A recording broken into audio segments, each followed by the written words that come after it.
As histórias que vocês vão ouvir são baseadas em relatos reais de profissionais da área de segurança no Brasil. Os nomes foram alterados para proteger a identidade dos envolvidos. Preparem-se para descobrir o lado mais sombrio da segurança brasileira. Se você gosta desse tipo de conteúdo, não esqueça de curtir o vídeo e se inscrever no canal para não perder nenhuma história. Meu nome é João Santos e eu trabalho como porteiro há 22 anos, sempre no turno da noite, sempre cuidando de prédios residenciais em São Paulo. Durante toda a minha carreira, desenvolvi uma rotina que achava que nada podia abalar. Chegar às 10 da noite, verificar a segurança do prédio, atender moradores que chegavam tarde e passar a madrugada inteira garantindo que nada de errado acontecesse no edifício sob minha responsabilidade. Trabalhei em prédios de todos os tipos, luxuosos na Zona Sul, classe média na Zona Oeste, populares na Zona Leste. Cada um tinha suas características próprias, seus moradores específicos, suas pequenas peculiaridades que eu aprendia com o tempo. Mas nada, absolutamente nada, me preparou para os 8 meses que passei trabalhando no edifício residencial São Bento, um prédio de 15 andares localizado no centro de São Paulo, que se tornaria o cenário da experiência mais assustadora e impossível de explicar de toda a minha vida profissional. O edifício São Bento foi construído em 1952 e durante décadas foi considerado um dos endereços mais prestigiosos do centro da cidade. Com 15 andares e 4 apartamentos por andar, totalizando 60 unidades residenciais, era um símbolo da arquitetura moderna brasileira da época. Tinha elevadores importados da Alemanha, hall de entrada com mármore italiano e apartamentos espaçosos que abrigavam famílias tradicionais paulistanas. Porém, a partir dos anos 1990, o centro de São Paulo começou a passar por um processo de degradação urbana que afetou drasticamente a região. Famílias mais abastadas se mudaram para bairros mais nobres. Apartamentos ficaram vazios e o prédio que antes abrigava 60 famílias passou a ter apenas 20 unidades ocupadas, a maioria por pessoas idosas que não tinham condições ou vontade de se mudar.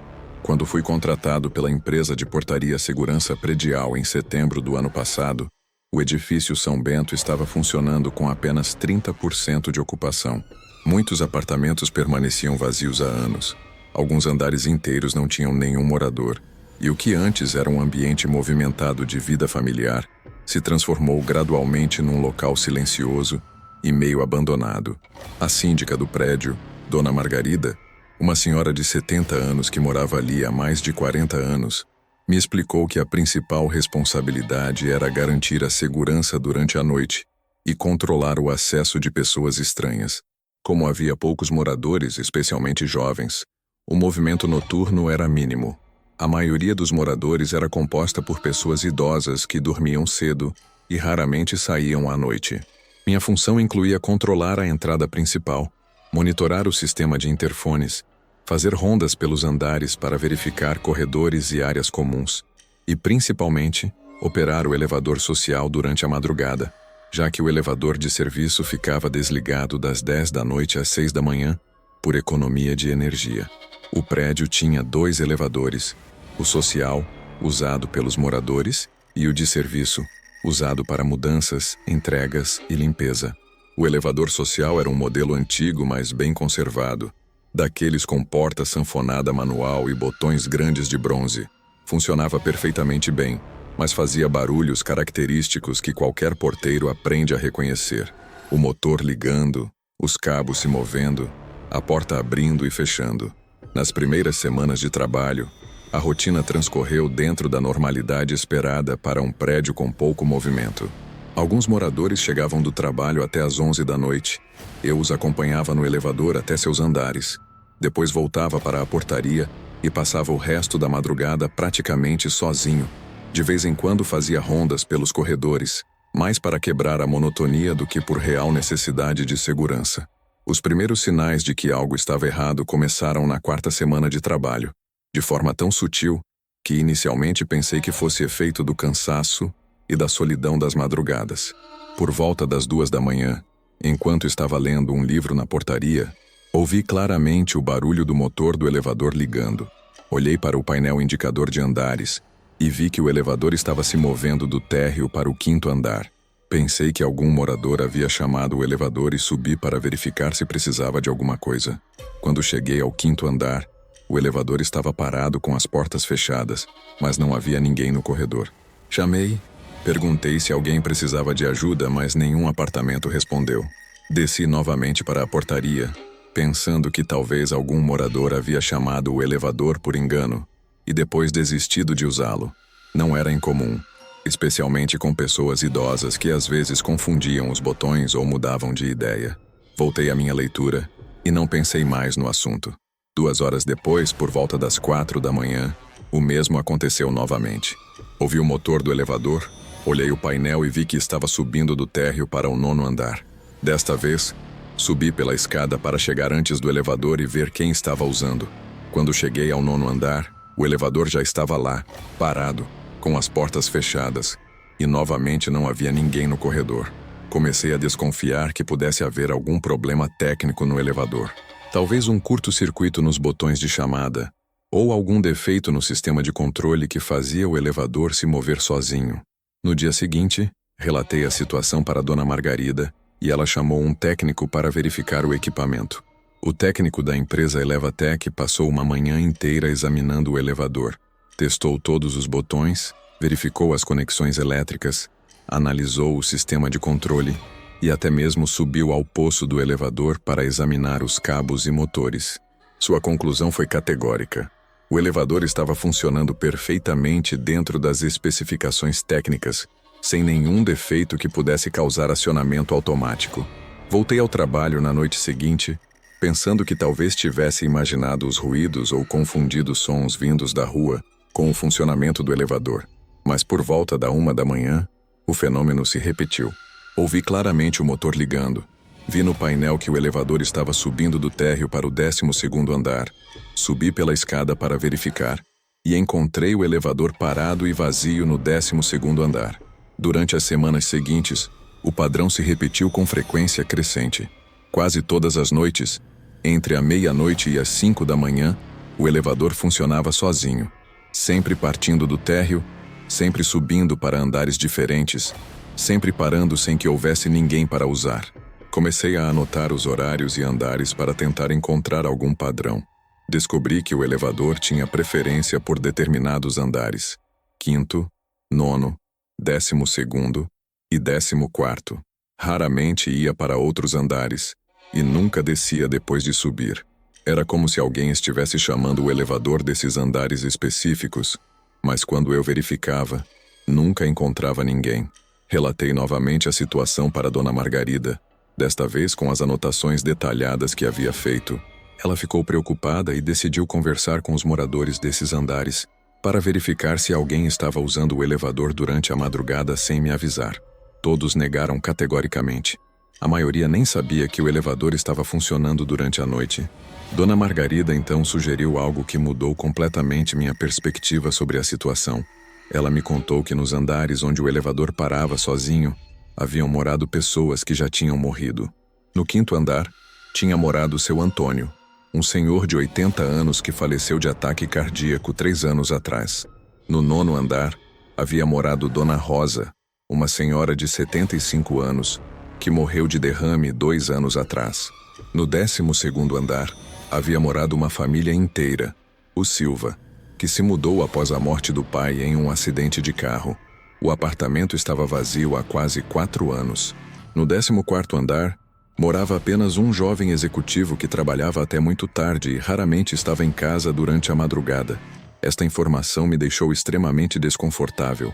A possibilidade de que o elevador estivesse respondendo a chamadas de pessoas que já haviam morrido era perturbadora demais para ser considerada seriamente, mas não conseguia encontrar nenhuma explicação racional para o comportamento do equipamento.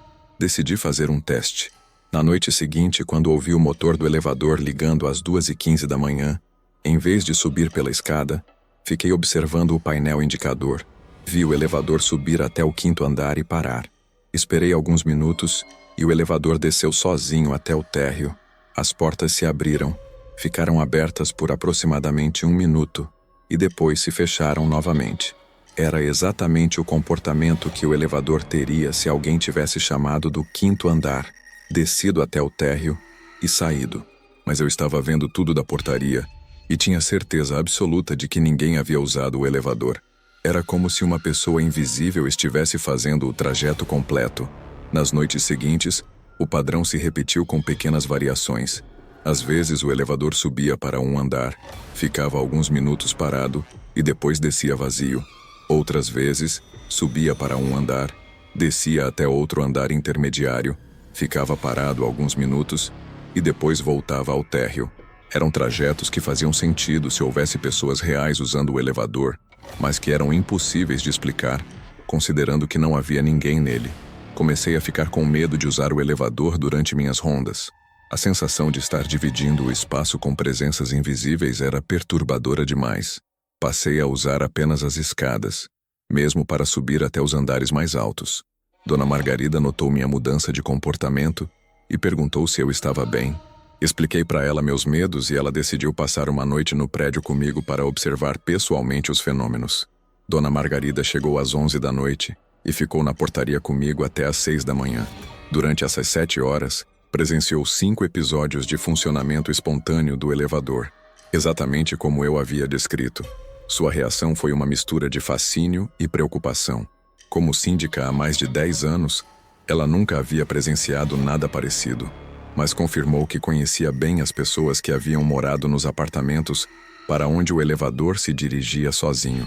Todos eram moradores antigos, que haviam desenvolvido rotinas muito específicas de uso do elevador. Seu Antônio, do 5º andar, tinha o hábito de descer até o térreo às 2 da manhã para buscar remédios que esquecia no carro. Dona Rosa, do 9º andar, costumava descer às 3 da manhã para verificar se havia trancado a porta principal do prédio.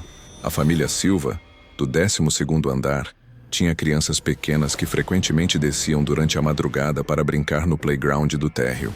Era como se o elevador estivesse repetindo trajetos que haviam sido feitos centenas de vezes por pessoas que já não estavam mais fisicamente presentes no prédio, mas que de alguma forma haviam deixado marcas energéticas de suas rotinas habituais. Dona Margarida decidiu que precisávamos de uma perspectiva diferente sobre a situação. Ela conhecia uma senhora chamada Teresa, que trabalhava com limpeza energética de ambientes e tinha experiência com fenômenos paranormais em prédios residenciais. Apesar do ceticismo inicial, concordei em conhecer Teresa e ouvir sua opinião sobre o que estava acontecendo. Teresa veio ao prédio numa quinta-feira à noite e passou várias horas observando o elevador e conversando conosco sobre a história dos moradores. Sua explicação foi surpreendentemente lógica e tranquilizadora. Segundo Teresa, prédios residenciais antigos frequentemente desenvolvem o que ela chama de memórias residuais das atividades dos moradores. Pessoas que vivem no mesmo local por décadas criam padrões energéticos muito fortes, especialmente relacionados a rotinas que fazem repetidamente. Quando essas pessoas morrem ou se mudam, as energias residuais podem continuar influenciando o ambiente. Elevadores são particularmente suscetíveis a essas influências porque são equipamentos eletromecânicos sensíveis que respondem a campos energéticos sutis. O elevador do edifício São Bento estava reagindo a impressões energéticas deixadas por moradores que o haviam usado milhares de vezes, seguindo padrões muito específicos. Teresa recomendou um processo de limpeza energética do elevador e das áreas comuns do prédio. Não era nada místico ou religioso, mas sim técnicas práticas de neutralização de campos energéticos residuais usando plantas, cristais e frequências sonoras específicas. Dona Margarida aprovou o procedimento e Teresa passou 2 dias aplicando as técnicas de limpeza energética. No elevador, ela colocou pequenos cristais de quartzo nos cantos da cabine, borrifou essências florais nos botões e painéis e reproduziu frequências sonoras específicas durante várias horas. Nas áreas comuns, utilizou plantas purificadoras e incensos naturais. Os resultados foram imediatos e impressionantes. A partir da primeira noite após a limpeza energética, o elevador parou completamente de funcionar sozinho. Não houve mais acionamentos espontâneos, não houve mais trajetos fantasmas, não houve mais paradas em andares vazios. O equipamento voltou a funcionar apenas quando realmente era chamado por moradores. Mais importante ainda, a atmosfera geral do prédio mudou drasticamente. O ambiente que antes tinha uma sensação pesada e melancólica passou a ter uma energia mais leve e acolhedora. Moradores comentaram sobre a mudança positiva, dizendo que se sentiam mais confortáveis e seguros no prédio. Até mesmo novos moradores começaram a se interessar pelos apartamentos vazios. Em poucos meses, a ocupação do prédio aumentou de 30% para 60%, com famílias jovens se mudando para apartamentos que estavam vazios há anos. Esta experiência mudou completamente minha perspectiva sobre o trabalho de porteiro e sobre os ambientes residenciais onde trabalhamos. Percebi que nossa função vai muito além de controlar acessos e garantir segurança física. Somos também responsáveis pela qualidade energética dos espaços onde as pessoas vivem, especialmente durante as madrugadas, quando as influências sutis se manifestam com mais intensidade. Comecei a prestar atenção em aspectos dos prédios que antes ignorava. Sensações de desconforto em determinados andares, equipamentos que funcionam irregularmente sem motivo técnico, mudanças inexplicáveis na temperatura ou iluminação de corredores. Aprendi que esses sinais podem indicar acúmulo de energias residuais que afetam tanto equipamentos quanto moradores.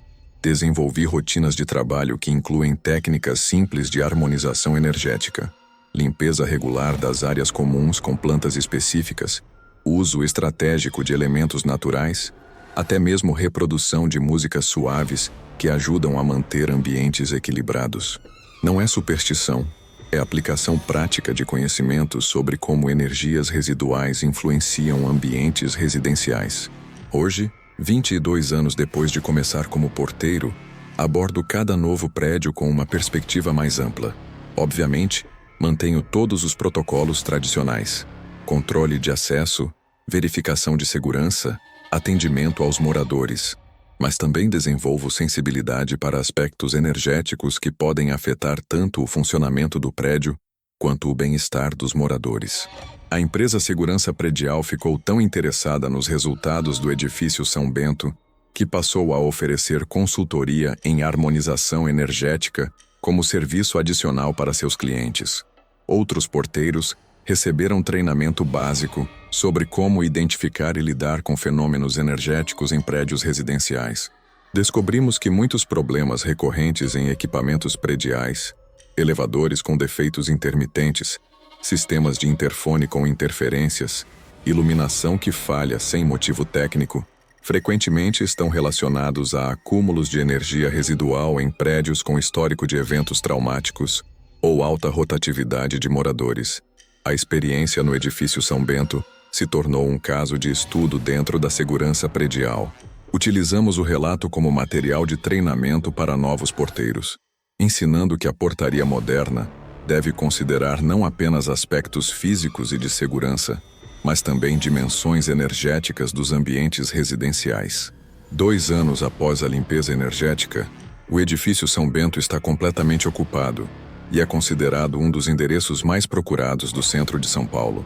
A combinação de localização privilegiada, arquitetura clássica e ambiente harmonioso criou uma reputação muito positiva no mercado imobiliário. Atualmente, trabalho como supervisor de portaria para a segurança predial, treinando outros porteiros e desenvolvendo protocolos que integram segurança tradicional com harmonização energética. Visitamos prédios que enfrentam problemas recorrentes com equipamentos e frequentemente descobrimos que as soluções envolvem mais do que apenas manutenção técnica. Já aplicamos técnicas de limpeza energética em condomínios onde elevadores apresentavam funcionamento errático, prédios onde sistemas de interfone tinham interferências constantes e edifícios onde a rotatividade de moradores era anormalmente alta. Em todos os casos, a combinação de manutenção técnica tradicional com harmonização energética resultou em melhorias significativas. O trabalho de porteiro noturno, percebi através desta experiência, nos coloca em contato direto com aspectos da vida residencial que a maioria das pessoas nunca percebe. Durante as madrugadas, quando o movimento diminui e os ruídos se reduzem, ficamos mais sensíveis a influências energéticas que normalmente passam despercebidas. Como porteiros, Temos a responsabilidade de cuidar não apenas da segurança física dos moradores, mas também da qualidade energética dos ambientes onde eles vivem e criam suas famílias. Somos guardiões não só do patrimônio, mas também da harmonia dos lares que protegemos durante as horas mais vulneráveis da noite. Cada plantão noturno é uma oportunidade de servir não apenas à proteção patrimonial, mas também à manutenção do equilíbrio energético de ambientes que acumulam memórias, rotinas e energias familiares ao longo dos anos. É uma responsabilidade que abraço com seriedade e que dá um significado muito mais profundo à profissão de porteiro. A experiência no edifício São Bento me ensinou que existem mistérios na portaria que vão muito além de controlar quem entra e sai do prédio. Há dimensões do trabalho noturno que exigem sensibilidade para aspectos da realidade que nossa formação tradicional não aborda, mas que podem ser fundamentais para o bem-estar dos moradores. 22 anos de portaria me ensinaram que cuidar de um prédio significa muito mais do que verificar portões e monitorar interfones.